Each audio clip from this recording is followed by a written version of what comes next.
Hello guys, आप सभी का बहुत बहुत स्वागत है केवीएस क्लासेस पर। आज जो हम देखने जा रहे हैं वो है, आज भी मैं आपको अपॉइंटमेंट ही कराने जा रहा हूँ, ठीक है। बट लेकिन ये जो अपॉइंटमेंट हैं ये 10 जनवरी से 16 जनवरी के बीच में जो भी अपॉइंटमेंट आए हैं, ज़्यादा नहीं है, इवन दो ज़्यादा नहीं है, बट लेकिन हाँ, मैं अच्छे से आपको बता दूंगा उनको, ठीक है। और बहुत ही छोटा वीडियो बनेगा, ठीक है। और हाँ, इसमें निमोनिक्स ट्रिक्स बहुत ही ज़्यादा ज़रूरी है, क्योंकि जब आपके पास ऑप्शन आते हैं तो कहीं ना कहीं आप भूल जाते हैं, तो उन सब बातों का हमें ध्यान रखना है, ठीक है। और बाकी मैं आपको बताऊंगा, अगर आपको करंट अफेयर्स मजबूत करने हैं तो वीकली मेरा सेशन तो आपको देखना ही देखना है, ठीक है।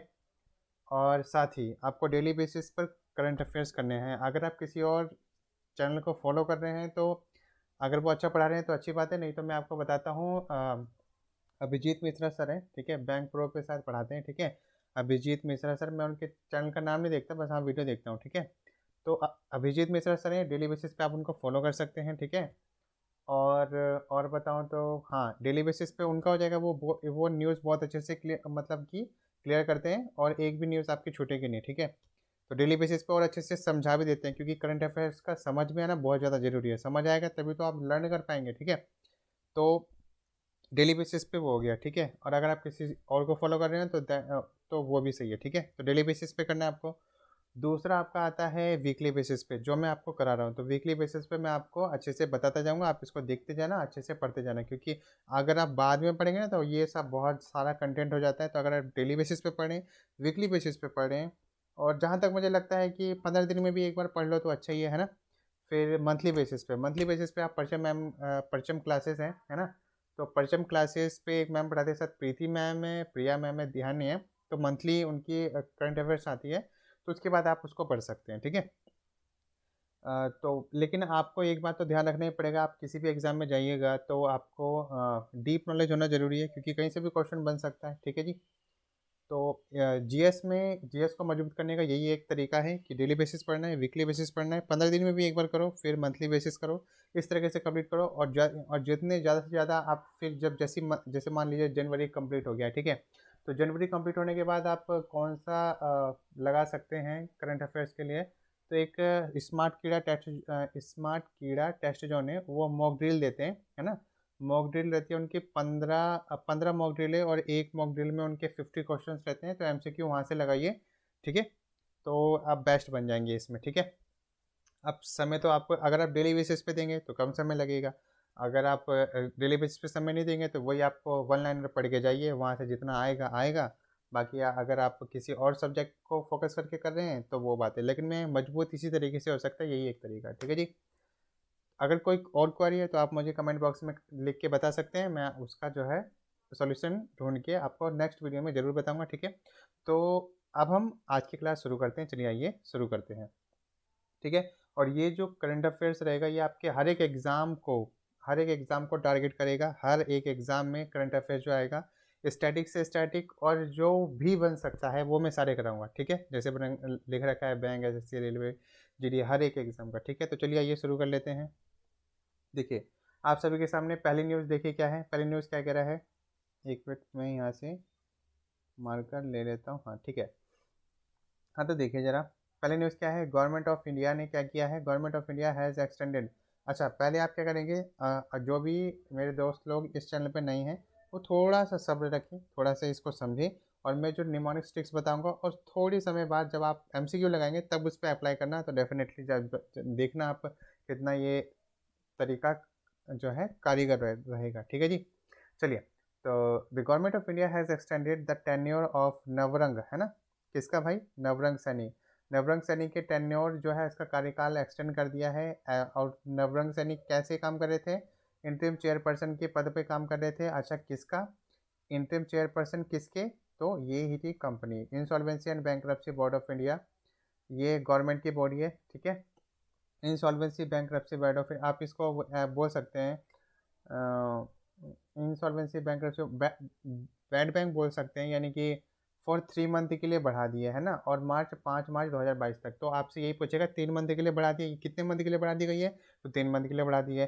तो 3 मंथ से बढ़ाकर कब से कब तक कर दी गई है, तो 5 मार्च 2022 तक कर दी गई है। इसका मतलब मार्च जनवरी फरवरी मार्च, यानी कि दिसंबर तक थी, अब मार्च बढ़ा के 5 मार्च 2022 कर दी गई है। ठीक है, चलो जी। तो आपको क्या क्या पे यहाँ पे एक बात पता चली कि गवर्नमेंट ऑफ इंडिया ने इंसॉल्वेंसी और बैंकरप्सी बोर्ड ऑफ इंडिया के जो इंटरिम चेयरपर्सन थे, कौन थे भाई?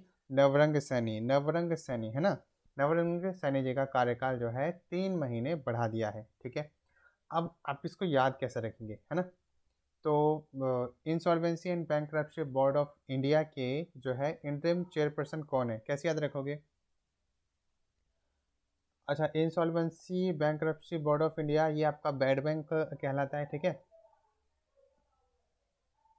Insolvency and bankruptcy board of India, तो इसको आप याद कैसे रखोगे? नवरंग सैनी, है ना। अब देखो इसको ऐसे याद रखो, insolvency, insolvency and bankruptcy board. तो जो देखो, जब बैंक करप्ट हो जाएगा ना तो आप सेना बुला लोगे, है ना। जब बैंक करप्ट हो जाएगा तो आप सेना बुलाओगे, तो सेना से आ जाएगा सैनी, नवरंग सैनी, है ना। 9 रंग की सेना आ जाएगी, है ना। जब बैंक करप्ट हो जाएगा तो 9 रंग की सेना हो जाएगी, तो नवरंग सैनी, नवरंग सैनी का जो कार्यकाल है 3 महीने बढ़ा दिया है। बात समझ आई? तो insolvency bankruptcy board of India का जो इंटरिम चेयरपर्सन थे, उनका जो कार्यकाल है वो क्या कर दिया है? उनका कार्यकाल क्या कर दिया गया? उनका कार्यकाल 3 महीने बढ़ा दिया गया है। कौन है भाई? तो बैंक करप्ट हो जाएगा तो सेना आ जाएगी, कितनी आएगी? 9 सेना आएगी, 9 रंग की सेना आएगी, 9 रंग सैनी। ठीक है जी, बात समझ आई? अच्छा, 3 महीने बढ़ाए, कब से कब तक कर दिया गया? दिसंबर से बढ़ाकर 5 मार्च 2022 तक कर दिया गया है। ठीक है जी, बात समझ आई?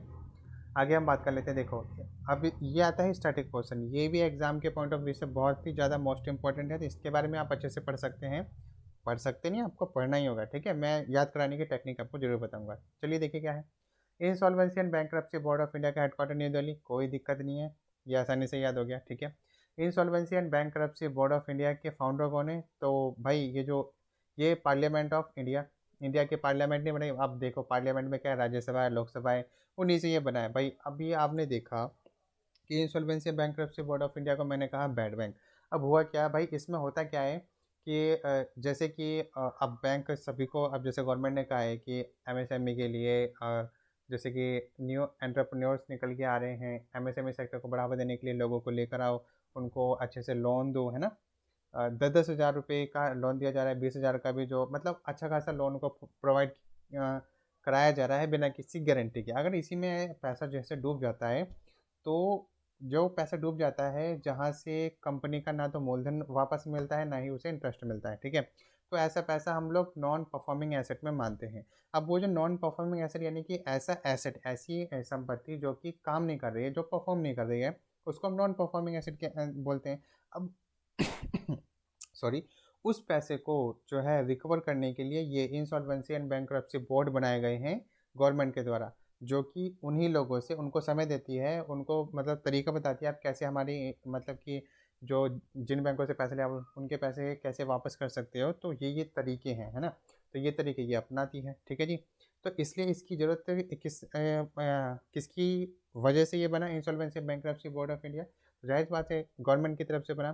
तो गवर्नमेंट है, अब गवर्नमेंट में भाई पार्लियामेंट है, राज्यसभा, लोकसभा है, तो वही पास करते हैं, इसलिए पार्लियामेंट ऑफ इंडिया, इंडिया के पार्लियामेंट ने insolvency bankruptcy board of India का जो है ये फाउंडर है। ठीक है, ये बात ये ध्यान रखना, ये छोटी छोटी बात आपकी वहाँ पे काम आएगी। अगर क्वेश्चन डायरेक्ट ना बन के ऐसे 4 क्वेश्चन में आता है और बताइए कि इनमें से कौन सा इस मतलब कि insolvency bankruptcy board of India के लिए सही है या फिर निम्न में से कौन सा गलत है, ऐसे में आप फंस जाओगे। ठीक है, आगे देखिए।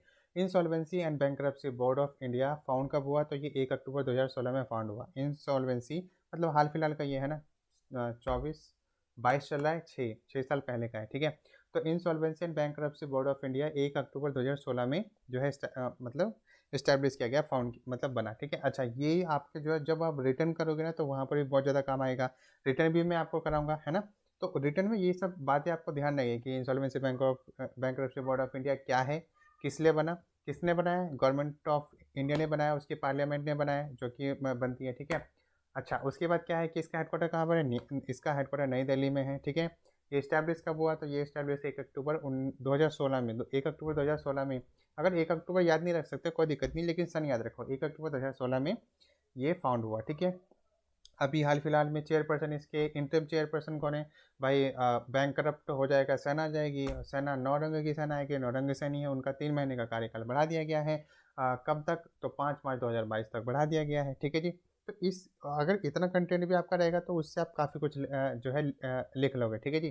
थोड़ा सा आप insolvency bankruptcy board of India के बारे में डिफाइन कर दो कि ये किसने बनाया, थोड़ा पार्लियामेंट ऑफ इंडिया के बारे में बता दो, पार्लियामेंट के बारे में बता दो, थोड़ा राज्यसभा होता है, लोकसभा होती है, इतने इतने सीट होती है, इतने लोगों को तो 2/3 बहुमत पास होना चाहिए किसी बिल के लिए, वगैरह वगैरह, ठीक है जी।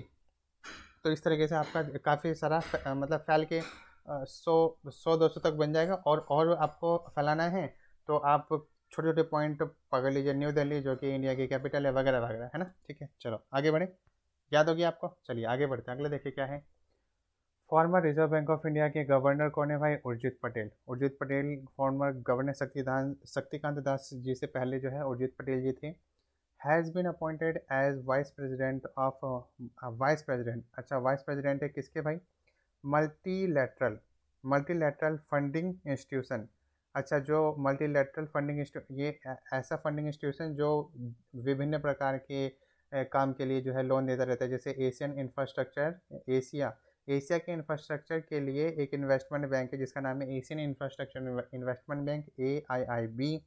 For a period of 3 year, 3 साल के लिए बने हैं। He will be one of the 5 vice presidents of AIB। यानी इससे आपको क्या बात पता चली? इससे आपको ये बात पता चली कि AIIB यानी कि एशियन इंफ्रास्ट्रक्चर इन्वेस्टमेंट बैंक में टोटल 5 प्रेसिडेंट होते हैं, जिनमें से एक हमारे कौन है? उर्जित पटेल जी हैं, ठीक है जी। ये आपके वाइस प्रेसिडेंट बने हैं AIIB के। AIIB, अब ये देखो, ये AIIB है क्या? ये AIIB है आपका जो एशिया के मतलब एशिया एशिया के अंतर्गत अंतर्गत आता है, देख, ठीक है। तो एशिया के अंडर में जितनी भी कंट्रीज आती है उन सभी के डेवलपमेंट के लिए ये एक पर्टिकुलर मतलब बनाई गई है एजेंसी बोल लो, कंपनी बोल दो, जो कि एशिया में के अंडर में जितनी भी कंट्रीज आती है उन सभी को लोन प्रोवाइड कर देगी, उनके जो है उनके उत्थान के लिए काम करेगी, ताकि वो अपने आप को डेवलप कर सकें, ठीक है। बात समझ आ गया। वाइस प्रेसिडेंट AIIB, ये तो बहुत आसान है, एशियन इंफ्रास्ट्रक्चर इन्वेस्टमेंट बैंक नहीं। अब उसके 5 वाइस प्रेसिडेंट होते हैं, जिनमें से एक वाइस प्रेसिडेंट किसको चुना है भाई? उर्जित पटेल को, जो कि इंडिया के जो आपका मतलब कि सर्वोच्च बैंक है RBI, reserve Bank of India, उसके जो है क्या बने? वाइस प्रेसिडेंट बने हैं। चलिए जी, अब यहाँ पे देख लो। अब RBI के बारे में तो आप जानते हो, नहीं जानते हो तो आप चाहे तो लिख सकते हो। RBI reserve Bank of India के बारे में कैसे करोगे कि इसकी स्थापना 1 अप्रैल 1935 में हुई थी। इसके वर्तमान के गवर्नर इस समय कौन है? शक्तिकांत दास जी हैं। इसका हेडक्वार्टर कहाँ पर है? मुंबई, महाराष्ट्र में है। चलिए, अब मैं AIIB के बारे में आपको बता देता हूँ। तो AIIB देखिए क्या है, president of Asian infrastructure investment bank कहाँ कहाँ पर है भाई? जिन लिंक्वेन है ना। अच्छा, अब याद कैसे रखेंगे ये जो है मेन मुद्दा है ना, याद कैसे रखेंगे?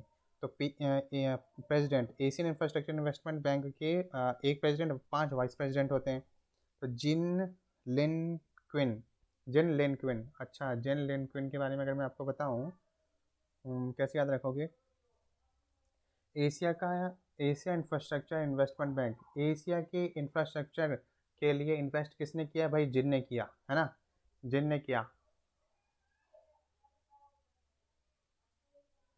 अच्छा देखो, ऐसे याद रखो, एशियन इंफ्रास्ट्रक्चर इन्वेस्टमेंट बैंक। तो ये जो इन्वेस्टमेंट बैंक है ना भाई, जब आप इन्वेस्ट करोगे तो जब बैंक है उसमें इन्वेस्ट करोगे तो लेना देना तो चलता रहेगा। लेना देना से क्या बनेगा? लेन, है ना, लेना लिन, तो लिन क्विन है ना, लिन क्विन, तो जिन लिन क्विन, ठीक है, बात समझ आई। President of Asian infrastructure investment bank, bank में आपको लेना देना पड़ता है। अब आपका बनेगा लिन, लिन से आ जाएगा लिंक्विन। जिन लिंक्विन आपके प्रेसिडेंट है। हेडक्वार्टर आपका कहाँ पर है? बीजिंग, चाइना में है। ये बहुत आसान है, बीजिंग चाइना में है। या चाहो तो ये ऐसे भी याद रख सकते हो, बी से AIIB, बी से बीजिंग चाइना, बी से बीजिंग, बी से चाइना, ठीक है। अच्छा, AIIB इस्टेब्लिश कब हुआ? 16 जनवरी 2016 में इस्टेब्लिश हुआ, अभी वर्तमान मतलब 6 साल पहले, है ना। 16 जनवरी 2016 में इस्टेब्लिश हुआ। इतनी बात समझ आ गई, कोई दिक्कत नहीं है, आगे बढ़े। चलिए, मल्टीपल डिवीजन भी आपको करते जाना है इसमें, ठीक है। चलिए आगे बढ़ लेते हैं। अगला देखिए क्या है, फ्रेंच बॉन्ड इकोनॉमिस्ट, यानी कि फ्रेंच के, है ना, फ्रेंच में जन्मे इकोनॉमिस्ट, जिनका नाम है पियरे ओलिवर गोरी गौरिन गौरिन चास, है ना, पियरे ओलिवर गौरिन चास, जो कि फ्रेंच में जन्मे हैं। ये बन गए हैं, नेम्ड हैं as the next chief economist अगले नए मुख्य इकोनॉमिस्ट बन गए हैं। अच्छा, किसके? द इंटरनेशनल मॉनेटरी फंड के, IMF इंटरनेशनल मॉनेटरी फंड के अगले नए चीफ बन गए हैं, चीफ इकोनॉमिस्ट बन गए हैं। He will succeeded Gita Gopinath. Gita Gopinath ने खुद ही कहा है कि मैं इस पद पर नहीं रहना चाहती हूँ। और गीता गोपीनाथ जो है इंडियन ओरिजिन की हैं, ठीक है जी, और इंडियन ओरिजिन की हैं, और ये एक जो है प्रोफेसर है, पढ़ाती हैं इकोनॉमी के तौर पर। तो इन्होंने खुद ही कहा है कि मैं इस पद पे मेरे को पढ़ाना ज़्यादा अच्छा लगता है, तो इसलिए गीता गोपीनाथ हट रही हैं और पियर ओलिवर गोरिन चास जो है अपॉइंट हो रहे हैं, ठीक है। अच्छा रुकना, मैं आपको ट्रिक भी बताऊंगा कैसे याद रखोगे। The first women, the first, यही ध्यान रखना है, the first women to serve as fund's chief economist. तो इंटरनेशनल मॉनेटरी फंड की पहली महिला जो कि चीफ इकोनॉमिस्ट बनी, तो वो कौन थी? गीता गोपीनाथ। कौन थी भाई? वो थी आपका गीता गोपीनाथ, ठीक है जी, गीता गोपीनाथ है।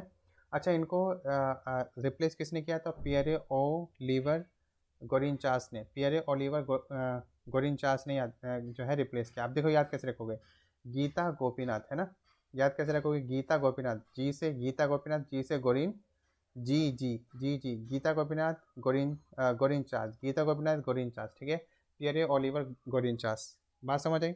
गीता, बस आपको इतना तो याद रखना पड़ेगा इंटरनेशनल मॉनेटरी फंड की भाई पहली महिला इंडियन ओरिजिन की, तो याद रखेंगे गीता गोपीनाथ। गीता गोपीनाथ, गोपीनाथ जी से गोपीनाथ, जी से गोरिनचास, तो पियरे ओलिवर जो गोरिनचास हैं उसको क्या किया गया भाई? पियरे ओलिवर गोरिनचास को क्या किया गया है, बताओ जल्दी।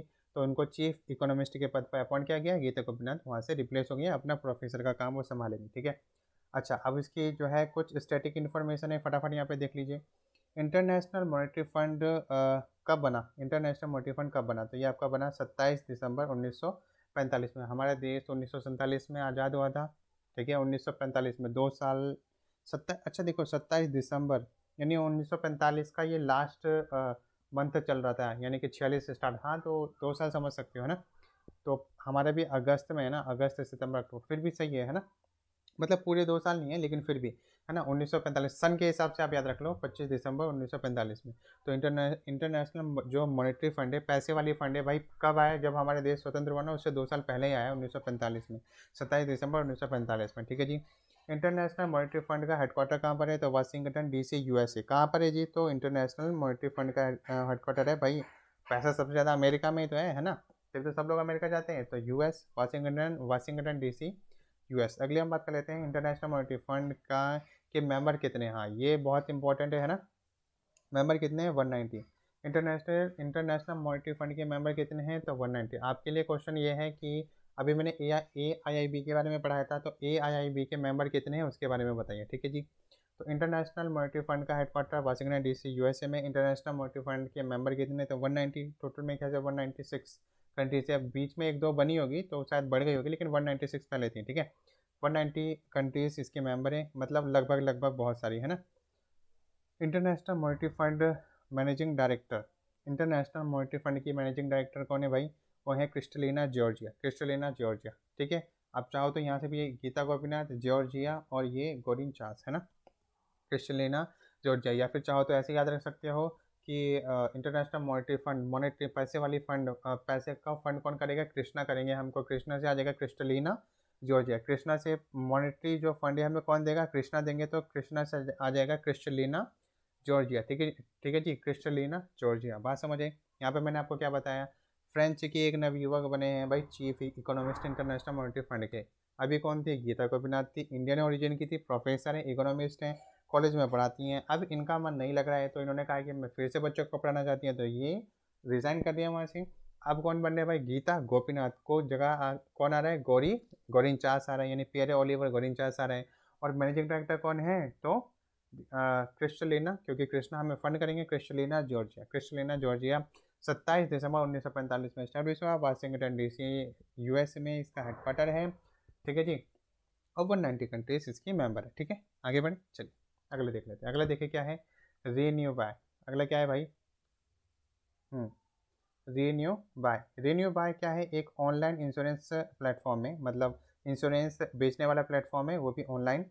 हैज़ अपॉइंटेड, इसने अपॉइंट किया है राजकुमार राव को। राजकुमार राव की मूवी तो आपने देखी होगी ना, बधाई दिन, ऐसी बधाई दो, ऐसी कुछ है। एक मूवी बधाई दो है। इससे पहले भी मूवीज़ आई हैं राजकुमार राव की, है ना, जिसमें आपने देखा है कि मेरा इंतकाम देखेगी, उसमें भी हीरो का रोल राजकुमार राव ने निभाया है ना, प्ले किया है। तो देखो राजकुमार राव ने रेन्यू बाय, देखो आर से राजकुमार राव, आर से राजकुमार राव, आर से रेन्यू बाय। और रेन्यू बाय क्या है भाई, एक ऑनलाइन इंश्योरेंस प्लेटफॉर्म है, इसके ब्रांड एम्बेसडर बने हैं। First 360 degree consumer advertising campaign that highlights consumers insurance needs. कहने का मतलब क्या है भाई, लोगों को इंश्योरेंस चाहिए तरह तरह का। कोई गाड़ी का कराता है, कोई कुर्सी का कराता है, कोई हाथ का, किडनी का, पता नहीं लोग क्या क्या इंश्योरेंस कराते हैं। तो भाई जो रिन्यू बाय है ना, ये एक रिन्यू बाय, ये आपका क्या इंश्योरेंस प्लेटफॉर्म है। अब ये इस इंश्योरेंस प्लेटफॉर्म के आपके ब्रांड एम्बेसडर कौन बने हैं, तो राजकुमार राव हैं। ठीक है जी, मैंने बता दिया, आर से रिन्यू बाय, आर से राजकुमार राव। अब देखो रिन्यू बाय के बारे में थोड़ा सा पढ़ लेते हैं। तो रिन्यू बाय क्या है भाई, renew buy is an insurance technology company. ये इंश्योरेंस टेक्नोलॉजी कंपनी है जो कि ऑफर करती है एक प्लेटफॉर्म। अच्छा, किसके लिए, जो कि कंपेयरिंग एंड परचेजिंग, जहाँ पे आप कंपेयर कर सकते हो एक पॉलिसी को दूसरी पॉलिसी से, परचेज कर सकते हो। क्या करोगे, ऑटोमोबाइल मतलब व्हीकल, है ना, ऑटोमोबाइल, हेल्थ इंश्योरेंस, जैसे कि आप कोई भी गाड़ी लेते हो तो उसका इंश्योरेंस होता है ना, and health insurance that is headquarter, जिसका हेडक्वार्टर गुरुग्राम हरियाणा में। तो रिन्यू बैंक का हेडक्वार्टर कहाँ पर है, गुरुग्राम हरियाणा इंडिया में है। और ये 2015 में बना था। और इसे इस्टेब्लिश किसने किया था, बालाचंद्र शेखरा ने, बालाचंद्र शेखरा ने किया है। ठीक है, बालाचंद्र शेखरा ने। अच्छा, इसको याद कैसे रखोगे, बालाचंद्र शेखरिया। अच्छा, बाल, बाल का मतलब जानते हो, बाल, बाल बच्चा, है ना, बाल बच्चा। देखो क्या है, renew buy, renew buy, renew मतलब दोबारा, इसको ऐसे पढ़ो, रीन्यू, री मतलब दोबारा से, न्यू मतलब नया, बाय मतलब खरीद दो। दोबारा से नया खरीद दो, क्या क्या खरीद दो, ये कौन कौन कहता है, बाल, बाल कहता है ना। कैसे याद रखोगे, बाल, बालक, बालक कहता है, ऐसे याद रखो, बालक है कहता है, तो बालक से आ जाएगा बालक चंद्र, है ना, बालक चंद्र, ऐसे याद रखो, बालक चंद्र शेखर, है ना। तो रिन्यू बाय भाई, रिन्यू बाय, री मतलब दोबारा से, न्यू खरीदने को कौन कहता है, ये आपको बालक कह रहा है। बालक कह रहा है कि दोबारा से खरीद दो मेरे लिए कोई भी खिलौना, दोबारा से खरीद दो। तो ये कौन कह रहा है, रिन्यू बाय, या रिन्यू बाय करने के लिए कह रहा है आपको बालक, बालक का जाएगा बालचंद्र शेखर। ये आपके फाउंडर है, 2015 में इन्होंने ये कंपनी बनाई, ये री इंश्योरेंस कंपनी है, इंश्योर करने वाली। इसके अ, गुरुग्राम हरियाणा में इसका हेडक्वार्टर है। और रिन्यू बाय एक इंश्योरेंस कंपनी है, राजकुमार राव इसके हैं ब्रांड एम्बेसडर बने हैं। तो मैंने बता दिया, आर से रिन्यू बाय, आर से राजकुमार राव। ठीक है जी, बाकी सब आपको ये याद रखना पड़ेगा। ठीक है, चलो अगले हम बात कर लेते हैं। अगला देखो क्या है, अगला देखो क्या है, Indian space research organisation, ISRO. क्या है भाई, Indian space research organisation ISRO has announced appointment of the eminent rocket scientist, eminent मतलब विश्वविख्यात प्रसिद्ध, है ना, rocket scientist doctor S Somnath as its new chairman and space secretary. तो इसरो को एक नया चेयरमैन मिल गया है और साथ ही स्पेस से सेक्रेटरी भी मिल गया है। वो कौन है, एस सोमनाथ है। कौन है भाई, एस सोमनाथ, इसरो सोमनाथ, है ना, इसरो सोमनाथ। इतनी बात आपको समझ आ गई है। वैसे सोमनाथ तो काफ़ी चर्चे में रही हैं, तो ये आपको जो है पता हो जाना चाहिए, है ना। इसरो, इसरो सोमनाथ, ठीक है, सोमनाथ, सोमनाथ, इसरो। अब चाहो तो ऐसे याद रख सकते हो, इसरो के चेयरपर्सन, इसरो, इसरो से जो भी मोबाइल जो है, सॉरी, इसरो से जो भी सैटेलाइट आपकी भेजी जाती है, ठीक है, वो सोमवार को भेजी जाती है। तो ऐसे याद रखो, सोम से आ जाएगा सोमनाथ, है ना।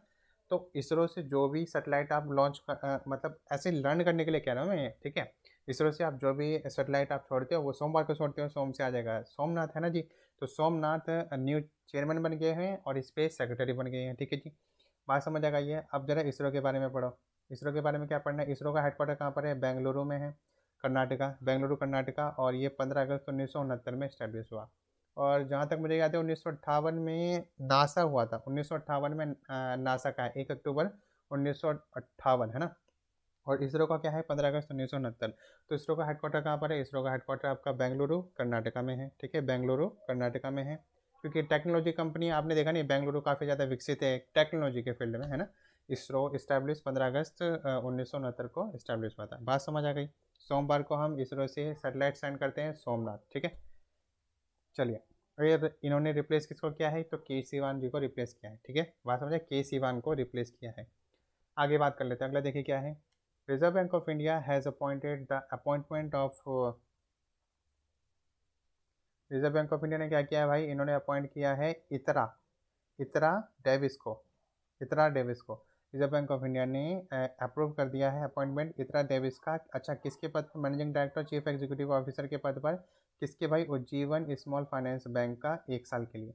तो 1 साल के टेन्योर के लिए, 1 साल के टेन्योर के लिए उज्जीवन स्मॉल फाइनेंस बैंक का एमडी सीईओ कौन बनेगा भाई, इतरा डेविस, इतरा डेविस। ठीक है, इतरा डेविस। ठीक है। अच्छा, ये याद कैसे रखोगे, Ujjivan small finance, Ujjivan small finance bank, Ujjivan small finance bank को आरबीआई ने जीवन क्या दे दिया, वो तो इतरा रहा है। कैसे याद रखोगे, ऐसे उज्जीवन स्मॉल फाइनेंस बैंक को जो है आरबीआई ने जीवन क्या दे दिया, वो तो इतरा रहा है, इतरा रहा है, तो इतरा डेविस, इतरा डेविस, इतरा डेविस नए एमडी और सीईओ बने हैं उज्जीवन स्मॉल फाइनेंस बैंक के। इतनी बात समझ आ गई आप सभी को। मैंने क्या बताया, उज्जीवन स्मॉल फाइनेंस बैंक है, उज्जीवन को आरबीआई ने जीवन दे दिया, तो वो इतरा आ रहा है, इतरा डेविस हो गया, इतरा डेविस एमडीसीओ बन गया आपके। इतनी बात समझ आएगी। अब थोड़ा हम स्टैटिक पे बात करते हैं। Ujjivan, Ujjivan small finance bank का हेडक्वार्टर कहाँ पर है, तो उज्जीवन स्मॉल फाइनेंस बैंक का हेडक्वार्टर है बेंगलुरु में। उज्जीवन स्मॉल फाइनेंस बैंक के फाउंडर कौन है, तो सामित, सामित घोष हैं। तो उज्जीवन स्मॉल फाइनेंस, अच्छा हाँ, ये भी हाँ जरूरी है ना, जरूरी है। उज्जीवन स्मॉल फाइनेंस बैंक का हेडक्वार्टर, कई बार मुंबई में, न्यू दिल्ली में और बैंगलोर और कोई और कोलकाता में, इन सब में कंफ्यूज हो जाते हो, है ना। उज्जीवन, उज्जीवन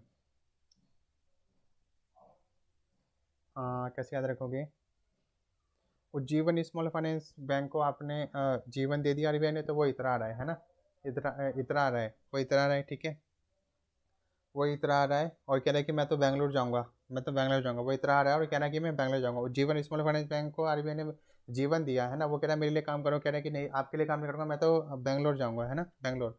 तो जीवन ने कहा मैं बैंगलोर जाऊँगा, यहाँ आपके पास काम नहीं कर रहा, तो बैंगलोर से आ जाएगा बैंगलोर, है ना, बेंगलुरु। तो जीवन स्मॉल फाइनेंस बैंक का हेडक्वार्टर कहाँ पे आ जाएगा, बेंगलुरु। तो ये गाइस, ये याद करने की ट्रिक है। अगर आपके पास ऑलरेडी आपको याद है तो कोई दिक्कत नहीं है, जो नए मेरे फ्रेंड्स हैं तो अगर उनको ज़रूरत है तो वो कर सकते हैं, अदरवाइज वो अपनी बना सकते हैं ट्रिक। ठीक है, चलिए। उज्जीवन स्मॉल फाइनेंस बैंक के फाउंडर कौन है भाई, तो वो है शामित घोष। कौन है जी, Shamit Ghosh, Shamit Ghosh. Ujjivan, Ujjivan, Ujjivan small finance bank के फाउंडर कौन है, तो शामित घोष हैं। और ये जो Ujjivan small finance bank found कब हुआ, तो 1 फरवरी 2017 में, मतलब हाल फिलहाल का है, 5 साल हो गए, 17/5/22, है ना।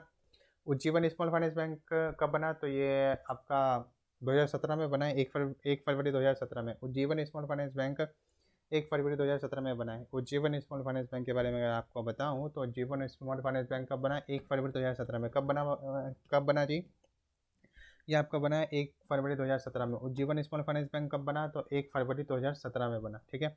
अच्छा, फाउंडर कैसे याद रखोगे, जब जीवन को दो तरीके से जियो।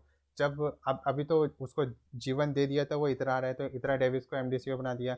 अब जीवन अगर चला जाता है तो वो क्या बन जाता है, घोस्ट बन जाता है। जीवन अब फाउंडेड है ना भाई, जिसने फाउंड किया वो तो चला गया ना, जो चला गया वो क्या बन गया, घोस्ट बन गया, तो आ जाएगा सामित घोष। ठीक है जी, वो क्या बन जाएगा, Samit Ghosh. Ujjivan small finance bank का स्टैब्लिश कब हुआ, 2017 में। इतनी बात समझे, आगे बढ़े। अगला देखिए, अगला क्या है, professor emeritus, professor emeritus, emeritus, professor emeritus Kurukshetra university, Kurukshetra university के professor emeritus Raghuvendra Tanwar, Raghuvendra Tanwar has been appointed as chairman of the Indian council of historical research, ICHR, Indian council of historical research के जो है चेयरमैन किन्हें बनाया गया है, कुरुक्षेत्र यूनिवर्सिटी के chairman कौन है, रघुवेंद्र तनवार। ठीक है जी, रघुवेंद्र तनवार। तो Tanwar, Tanwar appointment is for a period of 3 साल के लिए इनका अपॉइंटमेंट हुआ है। तो ये भी याद रखना है कितने साल के लिए, ऑप्शन में 3, 4, 5 तो रहता ही है, और जनरली लोगों को याद आता है या तो 2 साल होगा या 5 साल होगा, 3 साल के लिए इतना याद नहीं रहता। ठीक है, तो 3 साल के लिए इनका अपॉइंटमेंट हुआ है काउंसिल ऑफ हिस्टोरिकल रिसर्च के लिए, और जनरली अपॉइंटमेंट 3 साल के लिए ही होते हैं, उन्हें बढ़ा के ज़्यादा कर देते हैं। ठीक है, from the day he assumes the office of the chairman of the council और अनटिल फर्दर ऑर्डर, या फिर वो फर्दर ऑर्डर का इंतजार करेंगे। ठीक है, ध्यान से सुनो और समझो। प्रोफेसर एमिरेट्स मतलब प्रसिद्ध प्रोफेसर जो कुरुक्षेत्र यूनिवर्सिटी के प्रोफेसर हैं जिनका नाम है रघुवेंद्र तनवार, है ना। ये चेयरमैन बने हैं किसकी भाई, Indian council of historical research. कैसे याद रखोगे, ICHR। फुल फॉर्म भी आपकी बहुत जरूरी है, ICHR यानी कि Indian council of historical research. अब Indian council of historical research, जब हिस्ट्री पे रिसर्च हुई, जैसे कि आप ऐसे याद रखो, रिसर्च की अगर मैं बात करता हूँ, राम मंदिर जो बना, हिस्ट्री की जब रिसर्च हुई तो हिस्ट्री की रिसर्च में ये पाया गया कि भाई हमारा मतलब कि हमारी हिस्ट्री बहुत स्ट्रांग है ना, हमारी हिस्ट्री बहुत स्ट्रांग है कि वहाँ पे राम जी के ही मतलब राम जी के ही समय की बात हुई है ना। तो हिस्ट्री पे जब रिसर्च हुई तो हमें बहुत गर्व हुआ, है ना। तो तो हम जो है तन के खड़े हो गए, भाई ये हिस्ट्री में राम जी थे यहाँ पर अयोध्या उन्हीं की है, राम जी की है। तो उस हम जो है हिस्ट्री रिसर्च देख के हम तन के खड़े हो गए। तो उससे क्या देगा, या फिर ऐसे याद रखो, हिस्ट्री में हमने क्या देखा, हिस्ट्री वहाँ पर रघुवंशी श्री राम जी की थी, रघुवंशी से आ जाएगा रघुवेंद्र तनवार हो जाएगा, है ना। रघुवेंद्र तनवार, बात समझ आई। तो मैंने क्या बताया, इंटरनेशनल, हाँ इंडियन, सॉरी इंडियन है, Indian council of historical research. तो ICHR Indian council of historical research के चेयरमैन कौन बने हैं, तो भाई Indian council of historical research. आपने क्या पढ़ा, Indian council of historical research, ICHR। Historical research में हमने पाया कि भाई राम मंदिर में मतलब उस समय राम जी का ही वास हुआ करता था। राम से रघुवेंद्र आ जाएगा, या फिर उन्हें रघुवंशी कहा जाता था, रघुवंशी श्री राम। तो रघुवेंद्र तनवार, ठीक है जी, रघुवेंद्र तनवार अपॉइंट किए गए हैं, जो कुरुक्षेत्र यूनिवर्सिटी में प्रोफेसर है, ठीक। आगे ये थोड़ी स्टैटिक पोर्शन है, देखिए क्या है। Indian council of historical research found कब हुआ, 27 मार्च 2022 में। कब हुआ, तो 27 मार्च 1972 में। 1971 में बांग्लादेश का आपका युद्ध छिड़ा था, मतलब पाकिस्तान अब बांग्लादेश पे को हथियाना चाहता था, हिंदुस्तान ने बांग्लादेश की मदद की थी पाकिस्तान के खिलाफ, ठीक है, और बांग्लादेश के साथ। तो Indian council of historical research कब का है, अब हिस्ट्री ये बताती है 1971 में बांग्लादेश, 1972 में इसकी स्थापना हुई, 27 मार्च 1972 में इसकी स्थापना हुई। अगली बात कर लेते हैं, Indian council of historical research का हेडक्वार्टर कहाँ पर है, तो इसका हेडक्वार्टर न्यू दिल्ली में है। भाई रिसर्च का हेडक्वार्टर मैक्सिमम हम कहाँ पे रखेंगे, पूरे देश की राजधानी में, कहाँ पर है, नई दिल्ली में, ठीक है जी। तो Indian council of historical research का हेडक्वार्टर कहाँ पर है, नई दिल्ली में। और Indian council of historical research found कब हुआ, 27 मार्च 1972 में। कब हुआ, 27 मार्च 1972 में। आगे बात कर लेते हैं, चलिए यहाँ पे ख़त्म होता है। आई होप आप सभी को बहुत अच्छे तरीके से समझ आया होगा। ट्रिक्स में भी हो सकता है अगर आपको याद होगा, और इसका प्रभाव आप उसमें देखेंगे जब आप MCQ लगाएंगे ना, तो इन ट्रिक को आप याद रखेंगे, आपका एग्जाम से बन जाएगा सवाल, ठीक है। तो दोस्तों आज के लिए इतना ही, ठीक है, फिर मैं मिलूंगा आपको नेक्स्ट वीडियो में। तब तक के लिए जय हिंद, वंदे मातरम। मेरे साथ बने रहिए और जो है लगे रहिए, ठीक है। चलिए, अगर कोई क्वारी है तो आप मुझे कमेंट बॉक्स में कमेंट करके बता सकते हैं। Thank you friends.